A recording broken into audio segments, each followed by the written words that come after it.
قرآن میں کئی جگہ اللہ نے سلیمان علیہ السلام کا ذکر کیا ہے۔ سلیمان علیہ السلام داؤد علیہ السلام کے بیٹے تھے۔ اللہ نے باپ اور بیٹے دونوں کو نبوت سے نوازا تھا۔ سلیمان علیہ السلام کو اللہ نے ایک ایسا بادشاہ بنایا کہ آج تک ساری دنیا میں ایسی بادشاہت اور کسی کے پاس نہیں، کیونکہ خود سلیمان علیہ السلام نے اللہ سے یہ دعا کی تھی، اے اللہ مجھے ایسی بادشاہت عطا فرما جو میرے بعد کسی اور کے شایان شان نہ ہو۔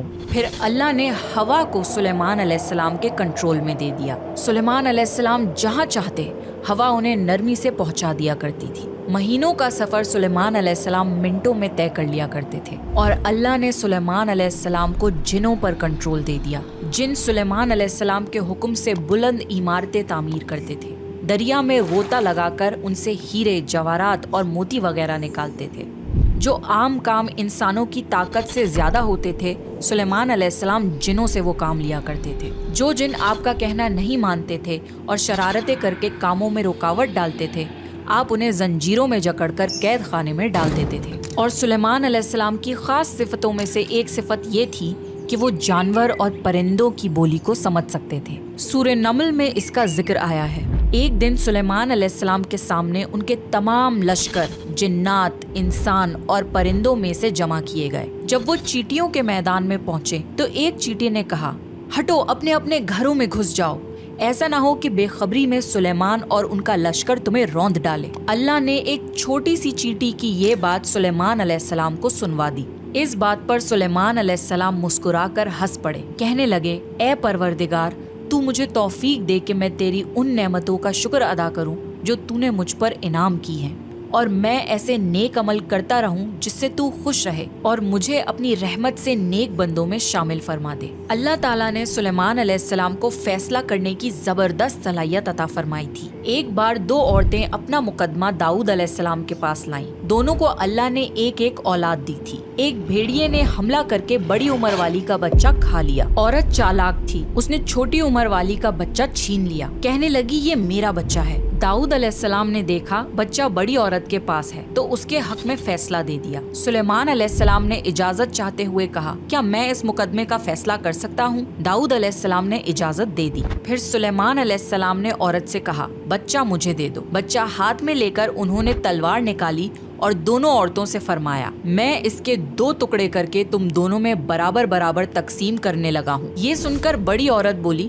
ٹھیک ہے، جبکہ چھوٹی عورت ممتا کی وجہ سے چلا اٹھی، کہنے لگی، آپ اس بچے کو زندہ رہنے دیں اور اسی کو دے دیں۔ یہ سنتے ہی سلیمان علیہ السلام بول اٹھے، تو ہی اس کی ماں ہے، جسے اپنے بچے کے ٹکڑے دیکھنا برداشت نہ ہو سکا۔ پھر بچہ اس کی اصل ماں کو دے دیا گیا۔ ایک دن سلیمان علیہ السلام سارے پرندوں کی خبر لے رہے تھے۔ جب انہوں نے دیکھا کہ ایک پرندہ ہدہد وہاں نہیں ہے تو انہوں نے فرمایا، کیا بات ہے کہ ہدہد نظر نہیں آ رہا؟ کیا وہ واقعی غیر حاضر ہے؟ یقیناً میں اسے سخت سزا دوں گا اگر وہ میرے سامنے کوئی معقول وجہ بیان نہ کرے۔ تھوڑی ہی دیر میں ہدہد وہاں آ گیا اور بولا، میں ایک ایسی خبر لایا ہوں کہ آپ کو اس کی خبر بھی نہیں ہے۔ میں سبا کی طرف گیا، میں نے دیکھا کہ ان کی بادشاہ ایک عورت ہے جسے ہر قسم کی چیز سے کچھ نہ کچھ دیا گیا ہے، اور اس کا تخت بھی بڑا عظیم ہے۔ میں نے اسے اور اس کی قوم کو اللہ تعالیٰ کو چھوڑ کر سورج کو سجدہ کرتے ہوئے پایا ہے۔ شیطان نے انہیں سیدھے راستے سے ہٹا دیا ہے۔ ہدہد ایک ایسا پرندہ تھا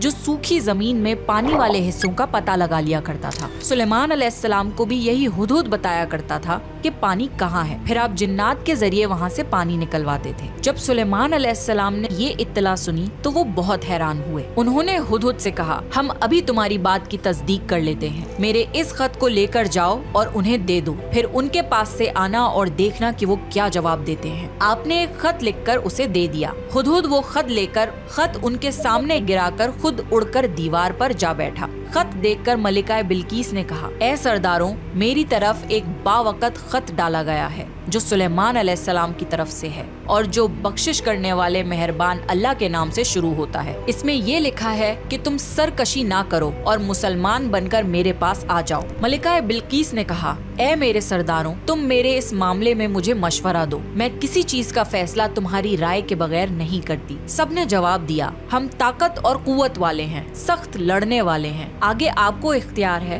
आप खुद ही सोच लीजिए कि आप हमें क्या हुक्म फरमाती हैं। मलिका बिल्कीस ने कहा, बादशाह जब किसी बस्ती में घुसते हैं तो उसे उजाड़ देते हैं और वहाँ के इज्जतदार लोगों को जलील कर देते हैं, और ये लोग भी ऐसा ही करेंगे। मैं उन्हें एक हदिया भेजती हूँ, फिर देख लूंगी कि कासिद किस तरह का जवाब लेकर आता है। मलिका बिल्कीस ये अंदाजा करना चाहती थी कि सुलेमान अलैहिस्सलाम किस किस्म के बादशाह हैं और ये कि वो उनके खिलाफ लड़ सकेंगे भी या नहीं। चुनाचे उसने फिलिस्तीन की तरफ बेशुमार तोहफे फरमान किए ताकि लड़ाई की नौबत ना आए, लेकिन जब सुलेमान अलैहिस्सलाम के पास ये तोहफे पहुँचे तो वो गजबनाक हो गए। जब कासिद सुलेमान अलैहिस्सलाम के पास पहुंचा तो उन्होंने फरमाया, क्या तुम माल से मुझे मदद देना चाहते हो? मुझे तो मेरे रब ने उससे बहुत बेहतर दे रखा है जो उसने तुम्हें दिया है। बस तुम ही अपने तोहफों से खुश रहो। जाओ, उनकी तरफ वापस लौट जाओ। हम उनके मुकाबले वो लश्कर लेकर आएंगे जिनके सामने पड़ने की उनमें ताकत नहीं, और हम उन्हें जलील करके वहाँ से निकाल बाहर करेंगे। कासिद उनका जवाब सुनकर और ये सूरत हाल देखकर दहशत ज़दा हो गया। उसने मलिका बिल्कीस की तरफ जाकर ये सारी हकीकत बयान कर दी।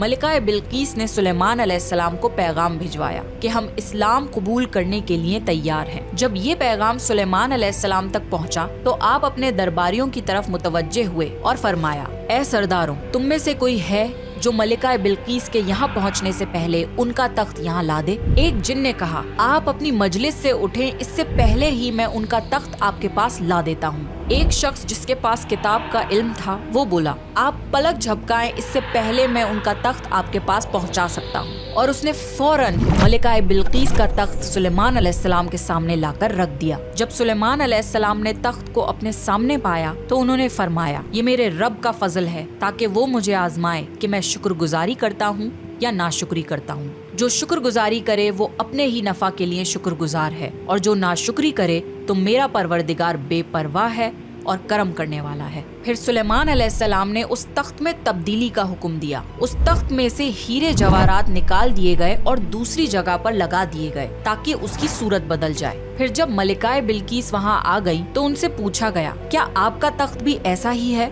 मलिका बिल्कीस ने ना तो हाँ कहा, क्योंकि वो तो अपना तख्त पीछे सबा के इलाके में छोड़ आई थी, और ना ही उन्होंने ना कहा क्योंकि ये उन्हीं का तख्त महसूस हो रहा था। अलबत्ता इसमें कुछ तब्दीली महसूस जरूर हुई थी। काफी सोचकर उन्होंने जवाब दिया, ये तख्त मेरा ही लगता है। इसके बाद सुलेमान अलैहिस्सलाम मलिका बिल्कीस को एक महल में ले गए। सुलेमान अलैहिस्सलाम अपनी सल्तनत का एक ऐसा मंजर दिखाना चाहते थे जो किसी इंसान ने पहले ना देखा हो। ये महल मुकम्मल तौर पर शीशे का बना हुआ था। इससे दूसरी तरफ देखा जा सकता था। फर्श भी शीशे का था। शीशे के नीचे पानी छोड़ा गया था। पानी चलता रहता था। आप मलिका बिल्कीस को लेकर उस महल में दाखिल हुए तो वो बहुत हैरान हुई कि इस महल में तो पानी बह रहा है। उन्होंने अपना लिबास कुछ ऊपर कर लिया ताकि वो भीग न जाएं। फिर मलिका बिल्कीस ने अपना पैर पानी पर रखना चाहा तो वो शीशे पर पड़ा। इस बात पर मलिका बिल्कीस को बहुत शर्मिंदगी महसूस हुई कि वो धोखा खा गईं। ये शीशे का महल इतना आलीशान था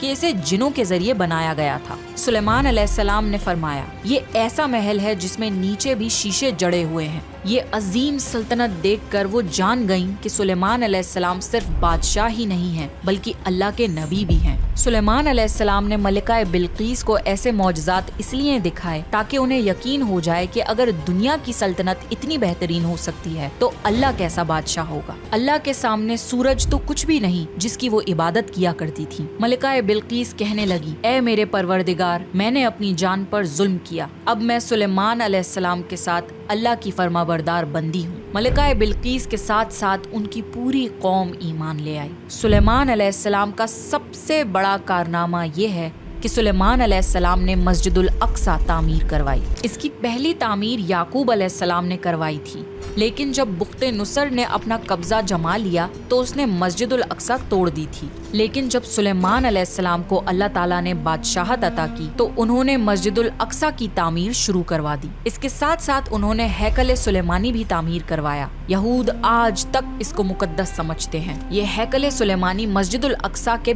बिल्कुल करीब है। रसूलुल्लाह सल्लल्लाहु अलैहि वसल्लम ने फरमाया कि मस्जिदुल हरम में एक नमाज का सवाब 1 लाख नमाजों के बराबर है। मस्जिदुल नबवी में एक नमाज का सवाब 1000 नमाजों के बराबर है, और मस्जिदुल अक्सा में एक नमाज का सवाब 500 नमाजों के बराबर है। रसूलुल्लाह सल्लल्लाहु अलैहि वसल्लम ने फरमाया, जब सुलेमान अलैहिस्सलाम ने बैतुल मुक़द्दस को तामीर किया तो अल्लाह ताला से 3 दुआएं मांगी। उनमें से अल्लाह ताला ने 2 दुआएं कबूल फरमाई और एक के बारे में हम उम्मीद करते हैं कि वो हमें मिलेगी। सुलेमान अलैहिस्सलाम ने पहली दुआ ये मांगी कि ए अल्लाह, मुझे ऐसी हुकूमत दे जो तेरी हुकूमत के मुवाफिक हो, यानी अदलो इंसाफ की फरावानी हो और किसी पर जुल्म ना हो। अल्लाह ने ये दुआ कबूल फरमाई। सुलेमान अलैहिस्सलाम ने दूसरी दुआ ये मांगी, मुझे ऐसा मुल्क अता फरमा जो मेरे सिवा किसी शख्स के लायक ना हो। अल्लाह ताला ने ये दुआ भी कबूल फरमा ली। और उन्होंने तीसरी दुआ ये मांगी, जो शख्स भी घर से निकले और वो मस्जिदुल अक्सा में नमाज पढ़ने का इरादा रखता हो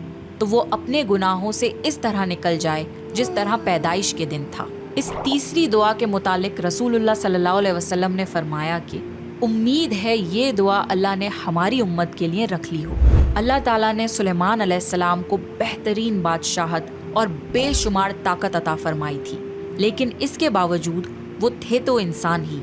मौत हर इंसान को पहुँच कर रहती है। इंसान जितनी भी कुदरत हासिल कर ले, जितना भी गलबा ले, जितनी भी अजमत हासिल कर ले, लेकिन मौत से नहीं बच सकता। अल्लाह ताला ने चाहा कि सुलेमान अलैहिस्सलाम की मौत से भी लोगों को इबरत हासिल हो। सुलेमान अलैहिस्सलाम के दौर में लोग जिन्नात के फितने में मुब्तला थे। काला जादू आम था। लोग सोचते थे कि जिन्नात गैब का इल्म रखते हैं। अल्लाह ताला ने चाहा कि लोगों को सुलेमान अलैहिस्सलाम की मौत के जरिए बताएं कि जिन्नात को इल्मे गैब नहीं है। एक दिन सुलेमान अलैहिस्सलाम ने जिन्नातों को सख्ती से काम पर लगाया और वो आपके सामने काम करने लग गए। आप उनकी निगरानी करते रहते। जिन्नातों के दिलों में सुलेमान अलैहिस्सलाम का बहुत खौफ था, क्योंकि सुस्ती करने पर आप उन्हें सख्त सजा देते थे। आप खड़े होकर उनकी निगरानी कर रहे थे। उस वक्त सुलेमान अलैहिस्सलाम की उम्र 150 साल थी।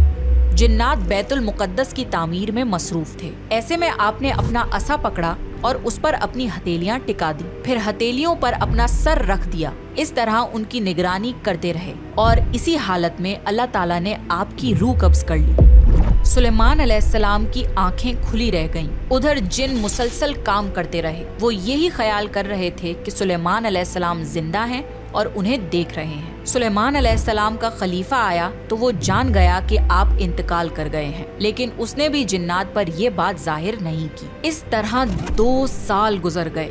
जिन्नात इस कदर सख्त निगरानी पर हैरान थे। वो देख रहे थे कि 2 साल से सुलेमान अलैहिस्सलाम ने हरकत तक नहीं की, पलक तक नहीं झपकाई। फिर सुलेमान अलैहिस्सलाम के असा पर दीमक लग गई। वो अंदर ही अंदर उस लकड़ी को खोखला करती रही। आखिर वो लाठी टूट गई। सुलेमान अलैहिस्सलाम जमीन पर गिर गए। उस वक्त जिन्नात को पता चला कि उनकी वफात हुए तो अरसा गुजर चुका है। तब सुलेमान अलैहिस्सलाम की सारी कौम को पता चल गया कि जिन्नात को गैब का इल्म नहीं है, बल्कि जिन तो इंसानों से कम अकल रखते हैं। जब सुलेमान अलैहिस्सलाम गिर पड़े तो उसी वक्त जिन्नात जान गए कि अगर वो गैब का इल्म रखते तो इस जिल्लत के अजाब में मुब्तला ना होते। इस तरह अल्लाह ने लोगों को समझाया कि जिन्नात भी अल्लाह की मखलूक हैं और अल्लाह से ऊपर नहीं हो सकते। और इसी के साथ सुलेमान अलैहिस्सलाम का किस्सा अपने इख्तिताम को पहुंचा। सुलेमान अलैहिस्सलाम की जिंदगी से हमें ये सबक मिलता है कि अल्लाह के सिवा और कोई इबादत के लायक नहीं। जो कोई भी अल्लाह के सिवा किसी और की इबादत करेगा वो सिर्फ और सिर्फ जलील व ख्वार होगा। हमें ये भी सीख मिलती है कि हमें हर वक्त अल्लाह का शुक्र अदा करना चाहिए और दिल खोल कर अल्लाह से दुआ मांगनी चाहिए। सुलेमान अलैहिस्सलाम ने अल्लाह से एक ऐसी बादशाहत मांगी जो किसी के पास ना हो, और अल्लाह ने ये दुआ कबूल भी कर ली। मुमकिन और नामुमकिन हमारे दिमाग की हुदूद है। अल्लाह के लिए सब मुमकिन है, इसलिए अल्लाह से खूब दुआएं मांगा करें।